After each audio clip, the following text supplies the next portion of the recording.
پہلا کام استغفار. چونکہ اس قسم کی جو آزمائشیں ہوتی ہیں یہ دو طرح سے آتی ہیں، ایک گناہوں کے وبال کی وجہ سے اور ایک درجات کو بلند کرنے کی وجہ سے.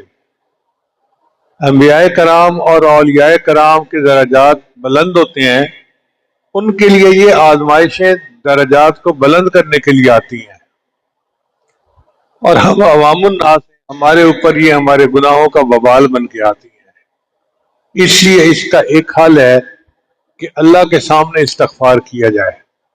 اللہ کا قرآن عظیم الشان میں وعدہ ہے. اللہ تعالیٰ ارشاد فرماتے ہیں استغفروا ربکم انہ کان غفارا. اللہ کے سامنے استغفار کرو، وہ گناہوں کو بخشنے والا ہے.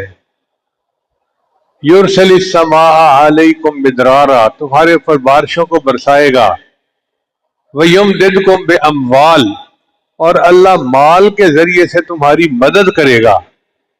کتنا واضح الفاظ میں اللہ فرما رہے ہیں کہ اگر تم استغفار کرو گے تو میں تمہارے مال کے ذریعے سے مدد کروں گا. وَبَنِينَ، اور بیٹے دے کے تمہاری مدد کروں گا.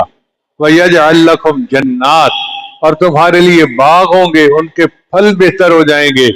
تمہیں اللہ تعالیٰ باغوں میں زیادہ پھل دیں گے، تمہاری دکانوں کی آمدنی بڑھ جائے گی. وَيَجْعَلْ لَكُمْ أَنْهَارًا، اور اللہ تمہیں پانی کے زمین سے چشمے جاری عطا فرمائیں گے. یہ سب نعمتیں استغفار سے ملتی ہیں. لہذا پہلے نمبر پہ ہمیں چاہیے کہ ہم کثرت سے استغفار کریں، اور یہ استغفار برائے نام نہیں ہونا چاہیے، دل سے اپنے گناہوں پہ شرمندہ ہوں اور استغفار کر رہے ہوں. رابعہ بصریہ فرماتی تھیں استغفارنا یحتاج الی استغفار، کہ ہمارا استغفار اس قابل ہے کہ اس کے اوپر استغفار کیا جائے کہ یا اللہ اتنی غفلت کے ساتھ ہم بات کر رہے ہیں، تو دل کی ندامت کے ساتھ اگر ہم گناہوں پہ استغفار کریں گے تو اللہ کے دروازے کھول دیں گے، کیونکہ اللہ رب العزت کا قرآن عظیم الشان میں یہ وعدہ ہے. دوسرا رزق کا دروازہ ہے استغفار کی کثرت کرنا. چنانچہ اللہ تعالیٰ ارشاد فرماتے ہیں استغفروا ربکم انہ کان غفارا، اپنے رب کے سامنے استغفار کرو، اللہ گناہوں کو معاف کرنے والا ہے.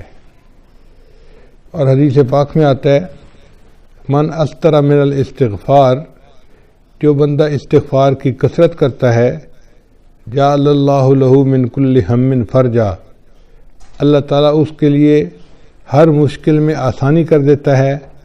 ومن ضیق فرجا، اور ہر مشکل کو آسان کر دیتا ہے. وَرَزَقَهُ مِنْ حَيْثُ لَا يَحْتَسِبُ، اور اسے ایسی طرف سے رزق دیتا ہے کہ جس کا اس کو گمان بھی نہیں ہوتا. تو گویا استغفار کے زیادہ کرنے سے اللہ تعالیٰ بندے کو رزق ایسی طرف سے دیتے ہیں جس کا اس کو گمان ہی نہیں ہوتا، اور اس کے رزق کی پریشانی کو دور کر دیتے ہیں.